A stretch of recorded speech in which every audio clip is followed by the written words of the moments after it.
Hello, ഈ topic എന്ന് പറയുന്നത് വാട്ടർ റീഅബ്സോർപ്ഷൻ ഫ്രം നെഫ്രോൺസ് ആണ്.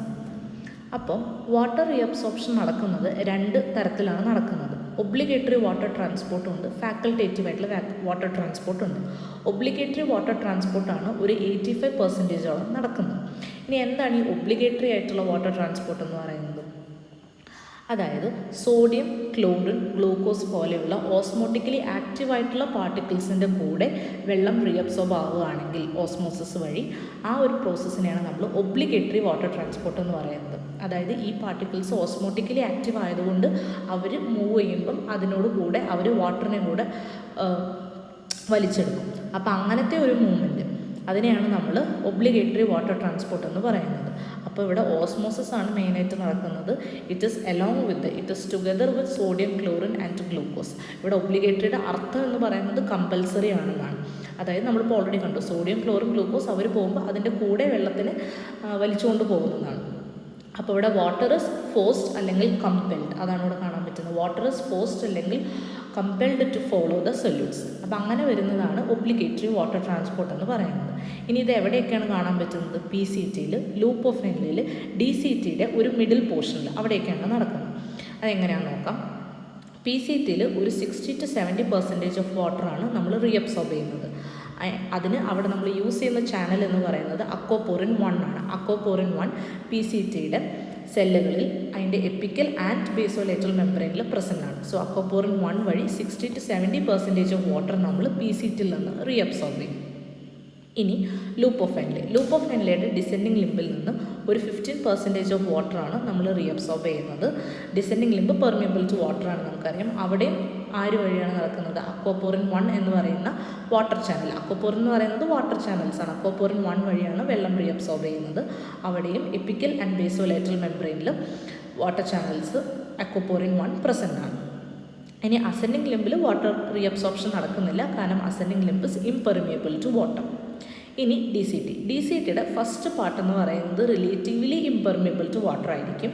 പക്ഷേ ഒരു മിഡിൽ പോർഷൻ ഏകദേശം പെർമിയബിൾ ആണ്. അപ്പോൾ ഒരു 5%ഓളം from the middle part of DCTയിൽ നമ്മൾ റീഅബ്സോർബ് ചെയ്ത് എടുക്കുന്നുണ്ട്.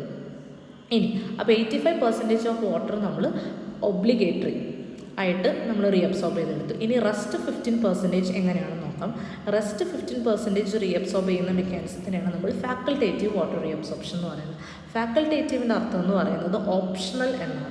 ഫാക്കൽറ്റേറ്റീവ് എന്ന് വെച്ചിട്ടുണ്ടെങ്കിൽ ഓപ്ഷണൽ ആയിട്ടുള്ള വാട്ടർ റീഅബ്സോർപ്ഷൻ എന്ന് വെച്ചാൽ ഈ വാട്ടർ റീഅബ്സോർപ്ഷൻ നടക്കുന്നത് നമ്മുടെ ബോഡിയുടെ വാട്ടർ ബാലൻസ് അനുസരിച്ചിട്ടാണ്. ബോഡിയിൽ വാട്ടർ ബാലൻസ് തീരെ കുറവാണെങ്കിൽ നമ്മൾ കൂടുതൽ റീഅബ്സോർബ് ചെയ്യും. വാട്ടർ ബാലൻസ് അത്യാവശ്യത്തിനുണ്ടെങ്കിൽ നമ്മൾ അധികം റീഅബ്സോർബ് ചെയ്യില്ല. അപ്പോൾ അതാണ് പറയുന്നത് they may or may not be reabsorbed depending on the body water balance.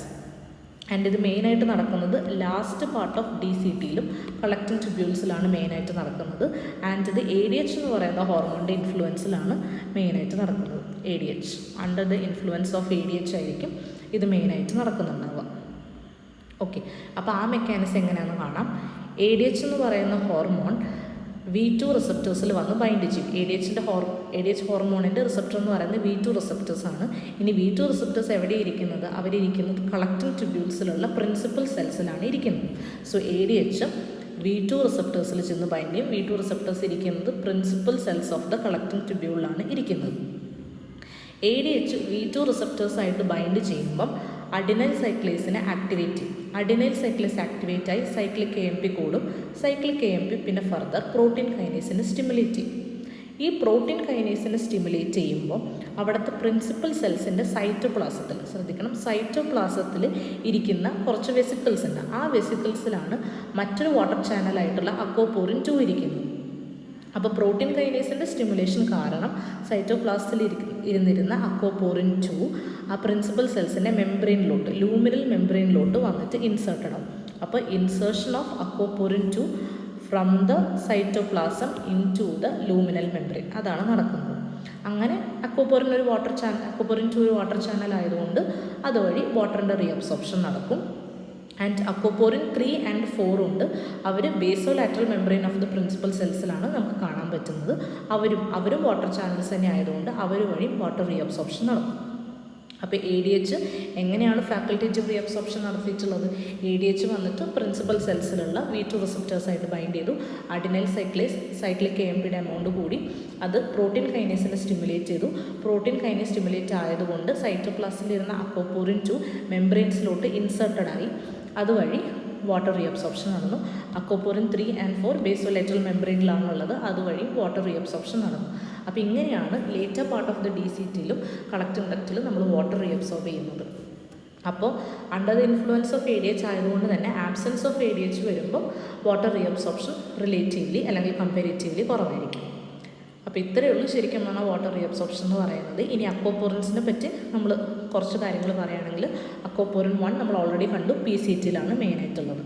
So അക്കോപോറിൻ 1 പറയുകയാണെങ്കിൽ മെയിൻലി അത് PCTയിലാണ് ലൊക്കേറ്റഡ്. പിന്നെ അക്കോപോറിൻ 2, 3 and 4 നമുക്ക് കാണാൻ പറ്റിയത് principal cells of the collecting ഡക്റ്റിലായിരുന്നു. അതിൽ തന്നെ അക്കോപോറിൻ 2 ആണ് mainly under the influence of ADH act ചെയ്യുന്നത്. കാരണം അക്കോപോറിൻ 2ൻ്റെ പ്രത്യേകത എന്ന് പറയുന്നത് സൈറ്റോപ്ലാസ്റ്റിലിരുന്ന അക്കോപോറിൻ 2 മെംബ്രെയിനിലോട്ട് ഇൻസേർട്ടഡ് ആവണമെങ്കിൽ അത് ADHൻ്റെ ഇൻഫ്ലുവൻസിൽ മാത്രമേ നടക്കൂ. ഉണ്ടോ, it is inserted only in the presence of ADH ആണ്. അപ്പോൾ they are responsible for the ADH regulated water reabsorption.